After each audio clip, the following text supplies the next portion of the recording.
Pemirsa, bencana banjir dan tanah longsor yang terjadi di Pulau Sumatera memisahkan banyak keluarga. Di antaranya di Aceh, di mana seorang ayah akhirnya dapat berkumpul kembali dengan keluarganya usai menembus hutan selama 4 hari 4 malam.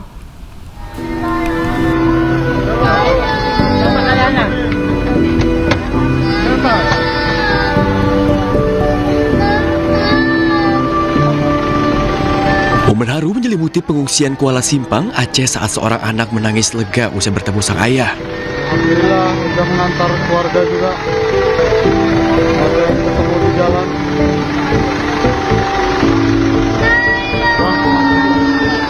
Tangis itu tak terbendung. Usai selama 4 hari sang ayah menghilang dan tak dapat dihubungi akibat bencana banjir dan tanah longsor di Aceh.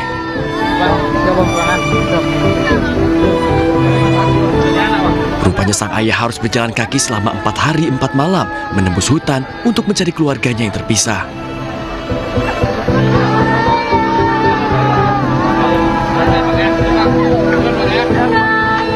Beruntung sang ayah bertemu petugas penyelamat yang mengendarai mobil di tengah perjalanan.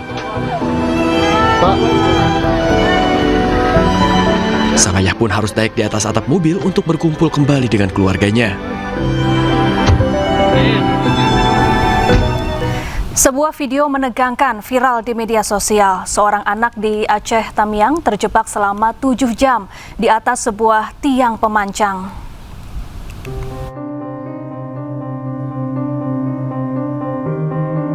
Rekaman menegangkan menunjukkan seorang bocah laki-laki yang terdiam membeku di atas sebuah tiang pemancang.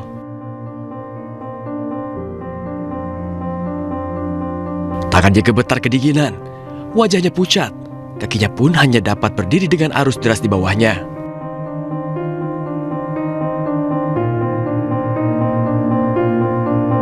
Di tengah cuaca buruk, anak Aceh tersebut harus bertahan selama 7 jam lamanya hingga akhirnya dapat diselamatkan.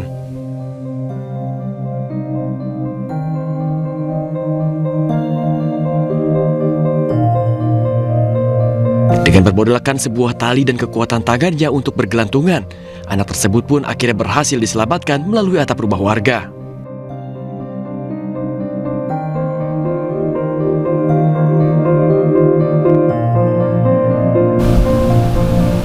Ya, akibat banjir yang melanda, banyak warga di Aceh yang harus menahan lapar. Salah satunya seorang bocah laki-laki yang harus hidup tanpa makanan selama 7 hari.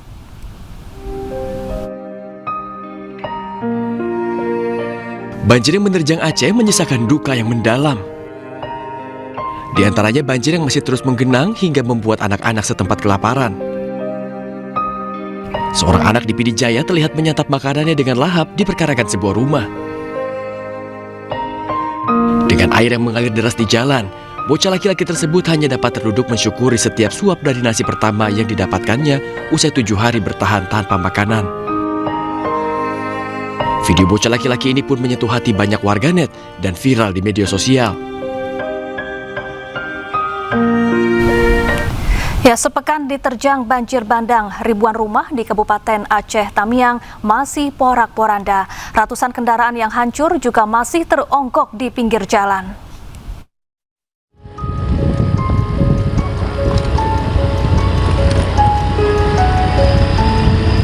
Kondisi di beberapa ruas jalan yang ada di Kabupaten Aceh Tamiang rusak parah usai diterjang banjir bandang yang terjadi pada 26 November lalu.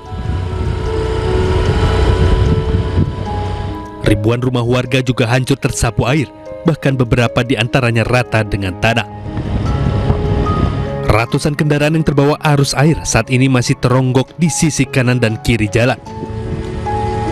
Tidak hanya kendaraan roda 2 dan roda 4, beberapa di antaranya terdapat kendaraan besar seperti truk tangki dan bus yang tengah melintas.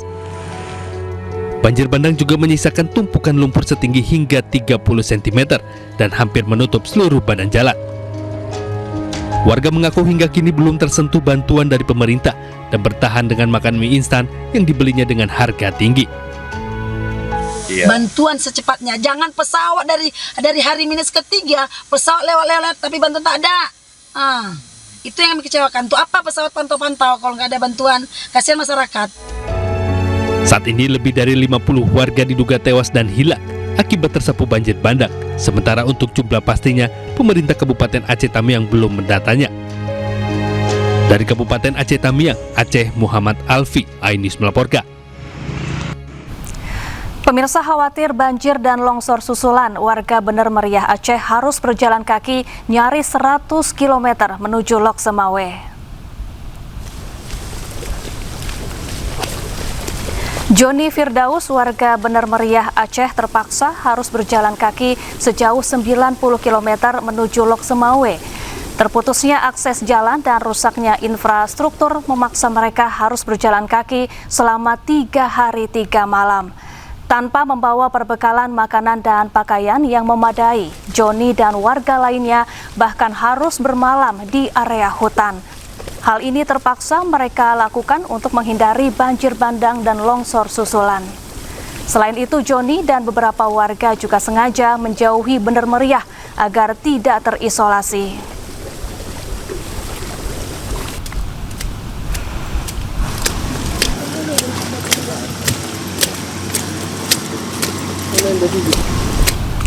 Ya, untuk mengetahui cerita selengkapnya kita telah terhubung dengan Joni Firdaus di Lok Semawe Aceh. Selamat siang Bang Joni. Siang Mbak Safa. Ya, Bang Joni, ini bagaimana awalnya Anda bisa terjebak sehingga kemudian mengharuskan Anda berjalan kaki jauh sekali sampai 3 hari 3 malam? Dimulai di hari Rabu Mbak, karena intensitas hujannya sudah semakin tinggi. Jadi kebetulan malam itu dapat WA dari keluarga bahwasanya di Lusmai pun ada banjir juga Mbak. Jadi saya putuskan untuk pulang ke Lusmai tanpa tahu kejadian seperti apa di Bener Meriah. Rupanya waktu di Rabu pagi itu memang udah banyak jalan-jalan yang longsor dan terputus. Jadi sampai saya terjebak berapa hari di situ di Pondok Baru. Jadi baru hari Jumat baru bisa lewat ke Pondok Baru Mbak. Jadi dari Pondok Baru karena banyak jalan putus, jadi saya ajak rekan-rekan saya, ada 7 orang kami untuk jalan kaki mengambil inisiatif karena saya lihat di hari Kamis sudah pada banyak warga yang stok-stok beras, minyak, gas. Jadi saya sampai berpikir kalau saya bertahan di sini takut tidak ada bantuan, terisolasi Mbak. Jadi kami ngambil inisiatif untuk berangkat terus Pak, tanpa memikirkan bagaimana keadaan di lapangan. Tapi alhamdulillah Pak, Mbak, jadi di sepanjang perjalanan itu banyak dibantu dari masyarakat setempat yang lagi membuat jembatan darurat, begitu juga dengan aparat baik dari Babinsa, Koramil dan Polsek saling bahu membahu untuk membuat jalan untuk bagaimana kami bisa menghindar dari kampung tersebut. Jadi banyak kampung-kampung yang sudah longsor, banyak yang menjadi korban seperti Kampung Mesidah, Lindang Bulet, Permata, Buntul, Mbak. Jadi kami putuskan apapun kejadian di perjalanan, kami harus sampai dengan tekad bagaimana keluarga kami di Lusmai, Mbak. Gitu Mbak. Baik, bersama siapa saja Bang Joni saat itu? Rekan-rekan saya ada namanya Maskur, Rizkan, Putra Ramadan, ada Amar, 2 lagi yang baru ketemu di jalan Mbak. Jadi tim lah. Ya. Dan ada berapa rombongan lagi yang lain, Mbak, yang saya pun nggak tahu. Ya. Bagaimana kabar mereka saat ini, Bang Joni, dan juga kabar dari anggota keluarga Bang Joni yang lain?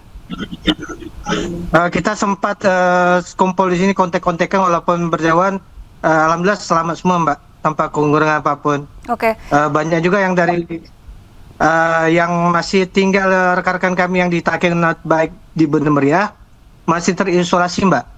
Jadi kami mengharapkan bantuan dari pemerintah bagaimana menanggapi jalan-jalan yang tersebut bisa alternatif Mbak atau dibuat. Ya. Sehingga stok-stok logistik bisa nyampe Mbak. Ya, itu Bang Joni, selama berjalan kaki selama 3 hari 3 malam, bagaimana Bang Joni dan keluarga juga rekan-rekan makan dan minum selama di perjalanan? Ini kan waktunya cukup lama ya Bang Joni dan pasti sangat melelahkan sekali. Kami waktu di Kampung Buntul Permata itu ada satu teman Mbak, memang dia nggak bisa berangkat karena ada anak istrinya. Jadi mereka memberikan kami bekal nasi 1 bungkus, dan yang lainnya kami bekal di jalan itu selama berapa hari itu cuma mengandalkan roti dan air mineral Mbak. Itu yang buat.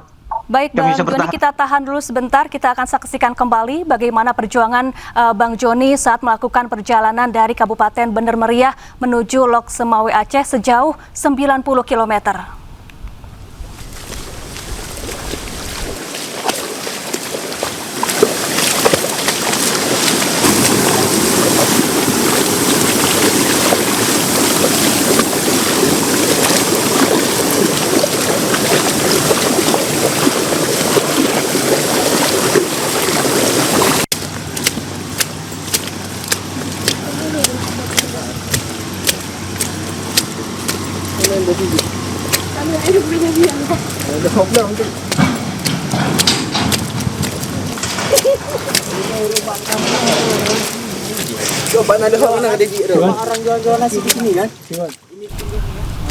Iya, Bang Joni, ini kita sedang menampilkan bagaimana perjalanan Anda bersama keluarga dan rekan-rekan saat menempuh medan terjal ya selama 3 hari 3 malam sejauh 90 km.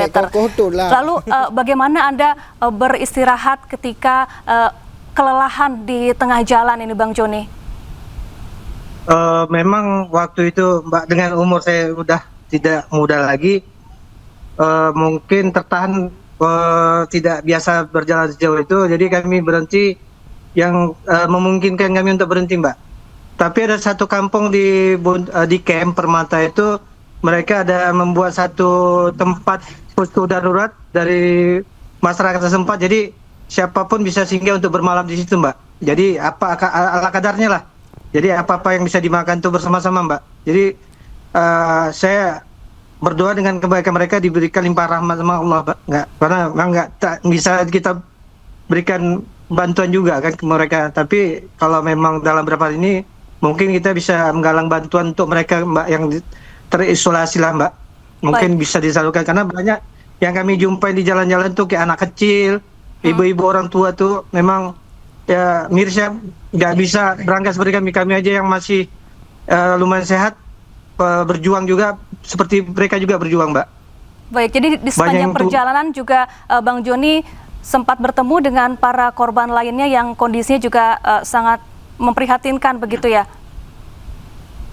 Untuk bertahan mereka dengan medan yang memang berat, Mbak, membeli beras tuh ke perbatasan di Aceh Utara lah, itu sampai diletak di kepalanya sekitar 2 karung beras. Jadi sama-sama makan tuh, Mbak.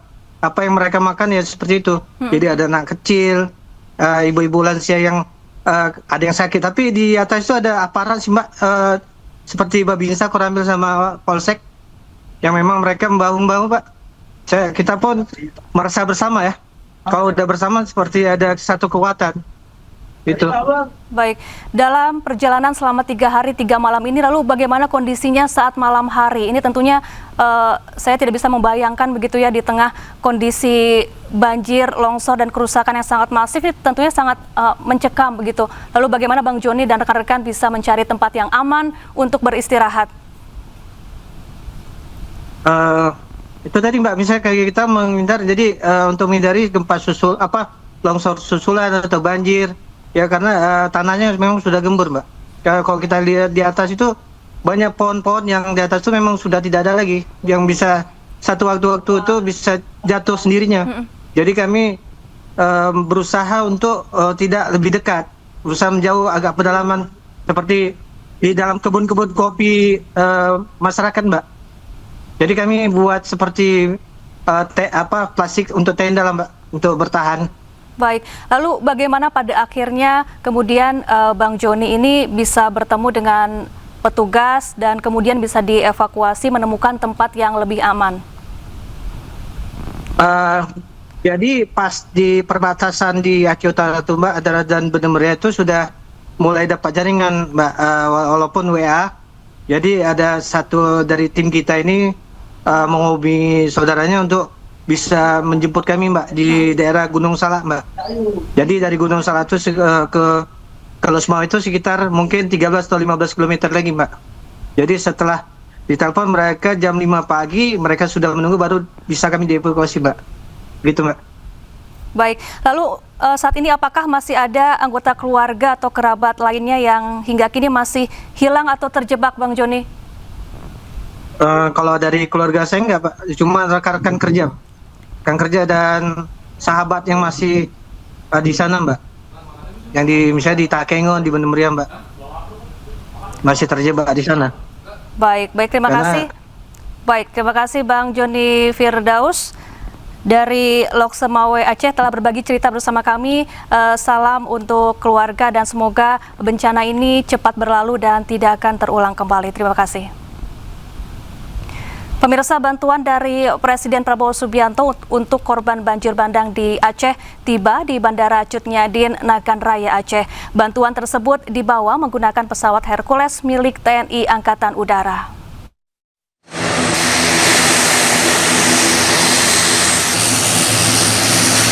Hercules milik TNI AU Alfa 2093 yang membawa bantuan logistik untuk korban banjir bandang Aceh ini tiba di Bandara Cut Nyadin, Nagan Raya, Aceh.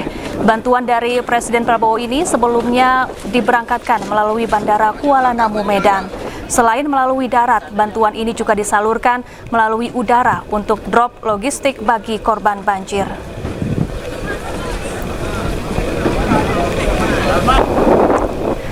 Pemirsa, seorang pria menyantap makanan yang ditemukannya dalam kulkas yang hanyut di tengah banjir di Sumatera Utara. Videonya pun viral di media sosial.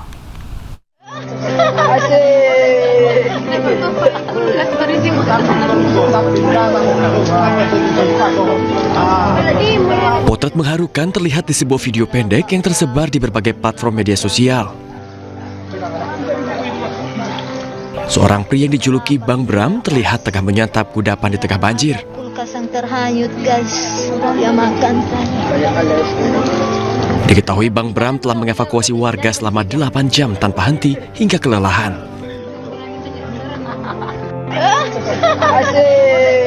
Terlihat dirinya mengenakan kaos basah kuyup. Wajahnya terlihat pucat. Bang Bram yang masih berada di tengah banjir setinggi pinggangnya ini menemukan sebuah kulkas yang hanyut. Saat dibuka, Bang Bram menemukan kudapan dan langsung menyantapnya. Melihat aksinya, warga sekitar pun bersorak mendukung pria yang dijuluki pahlawan bagi warga sekitar tersebut. Tapi ke jalan udah bisa dapat dipijak. Desa Garoga di Tapanuli Selatan, Sumatera Utara luluh lantak dan terisolasi akibat banjir. Sementara itu puluhan warganya dinyatakan hilang.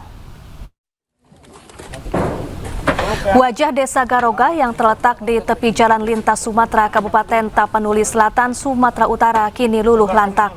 Rumah-rumah hancur tersapu banjir bandang yang membawa batang-batang kayu dan menghantam permukiman. 27 warganya hingga kini belum ditemukan terseret arus deras saat banjir. Sementara itu sawah dan kebun yang menjadi ladang mata pencaharian bagi ratusan kepala keluarga kini lenyap.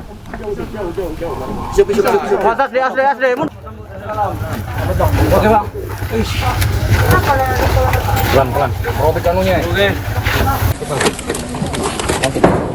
Peluk ya. Mana kalau kita tarik?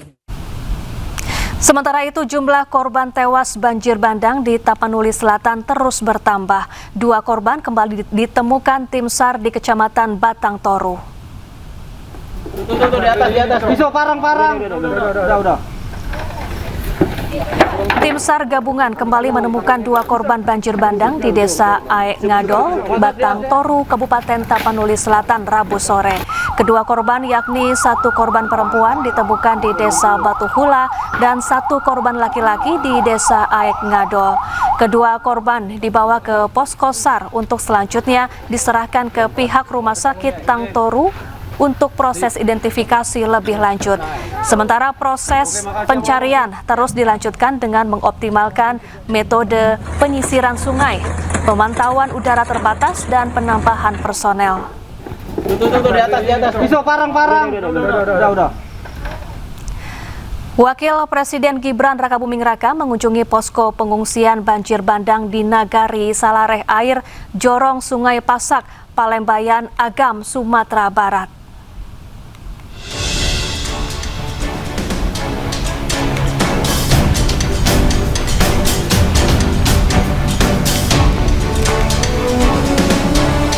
Dalam kunjungannya, Gibran memastikan kehadirannya untuk mempercepat pendistribusian bantuan ke korban di Kabupaten Agam. Gibran didampingi Wamendagri, anggota DPR RI, Gubernur Sumatera Barat, dan Bupati Agam. Saat di posko, Gibran sempat berbincang dengan pengungsi di lokasi dan terlihat mencatat beberapa keluhan pengungsi.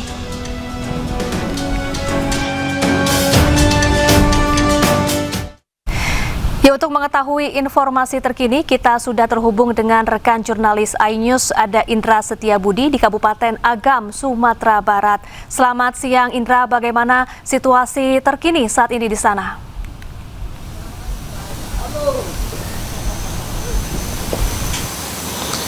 Baik, selamat siang Syafa dan juga pemirsa. Dapat kami informasikan terlebih dahulu terkait update korban jiwa khususnya di Sumatera Barat ini kian meningkat, Syafa. Yang mana kita ketahui untuk di tanggal 2 kemarin jumlah meninggal dunia ini 167.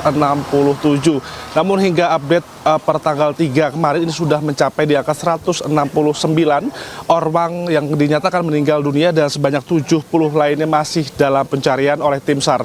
Yang mana memang untuk benar sekali bahwa tempat kami melaporkan saat ini di kawasan ataupun Kecamatan Palambayan, Kabupaten Agam, Sumatera Barat, yang mana memang tadi pada pukul 8.30 waktu Indonesia Barat pagi tadi ini Wakil Presiden Republik Indonesia Gibran Rakabuming Raka ini hadir di tengah-tengah masyarakat ataupun di posko, salah satu posko di Kalipasak ataupun di lapangan Kalipasak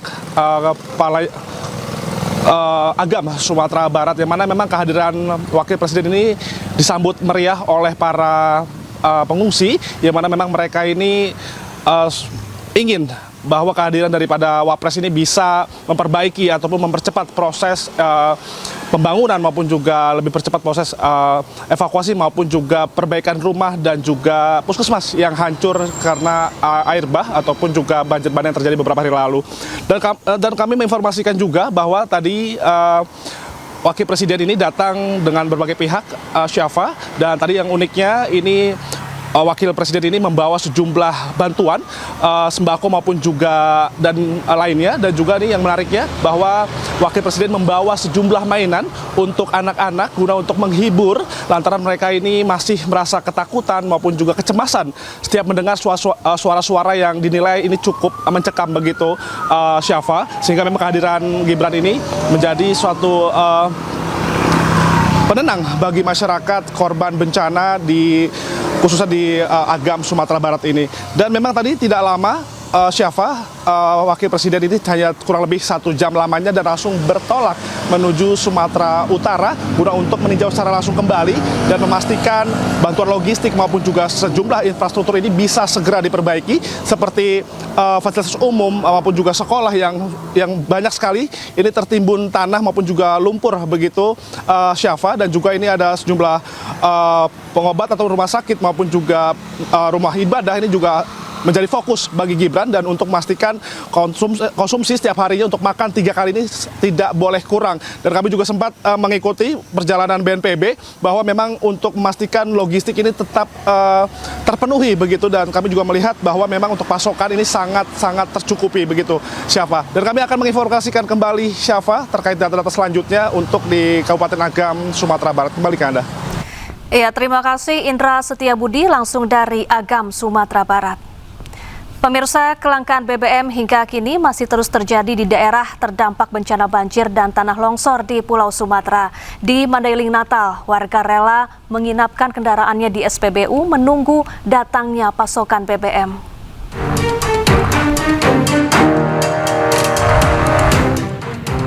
Ratusan kendaraan terparkir di SPBU di Jalan Willem Iskandar Panyabungan, Mandailing Natal, Sumatera Utara. Bahkan motor dan mobil yang parkir mengular hingga ke jalanan.